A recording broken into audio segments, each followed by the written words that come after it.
दुनिया में सिर्फ दो ही ऐसे देश हैं जिनके पास हाइपरसोनिक बैलिस्टिक मिसाइल्स हैं। सिर्फ रूस और चीन ही दो ऐसे देश हैं जिनके पास हाइपरसोनिक मिसाइल टेक्नोलॉजी है। अमेरिका जैसे डेवलप देश के पास भी हाइपरसोनिक मिसाइल टेक्नोलॉजी नहीं है और वह इस मामले में रूस और चीन से काफ़ी पीछे रह गया है। अमेरिका अब इस टेक्नोलॉजी पर काम ही कर रहा है और बहुत सारे टेस्ट भी कर चुका है, मगर वह पूरी तरह से असफल रहा है। यहाँ तक कि रूस अपने हाइपरसोनिक मिसाइल द किंजलर का यूज़ यूक्रेन युद्ध में भी कर चुका है। और बात करें अगर भारत की, तो यहाँ के मिलिट्री प्लैनेट्स भी पूरी कोशिश में है कि भारत रूस और चीन के बाद तीसरा ऐसा देश बन जाए जिसके पास यह हाइपरसोनिक मिसाइल टेक्नोलॉजी हो। दोस्तों, आपको बता दूं कि ब्रह्मोस मिसाइल एसोसिएशन में जितने भी साइंटिस्ट हैं वह हाइपरसोनिक मिसाइल टेक्नोलॉजी पर तेज़ी से काम कर रहे हैं और इस वीडियो में इसी पर अपडेट आप लोगों के साथ शेयर करने वाला हूं मैं।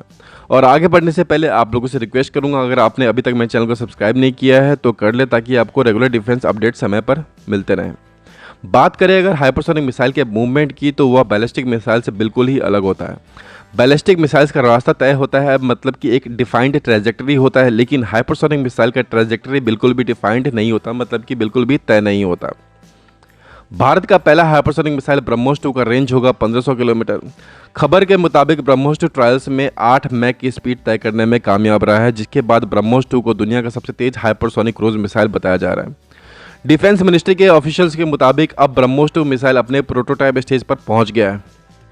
2020 की ही बात है, डीआरडीओ ने hypersonic air breathing scramjet system for propulsion, जिसे हम हाइपरसोनिक टेक्नोलॉजी डेमोन्स्ट्रेशन व्हीकल भी कहते हैं, इसे सफलतापूर्वक टेस्ट किया गया था।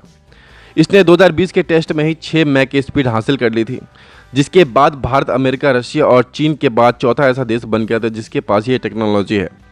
इस टेक्नोलॉजी को भारत ने खुद विकसित तो किया ही है, साथ ही साथ इस मिसाइल की ट्रैजेक्टरी ऐसी होगी कि इसे इंटरसेप्ट नहीं किया जा सकेगा।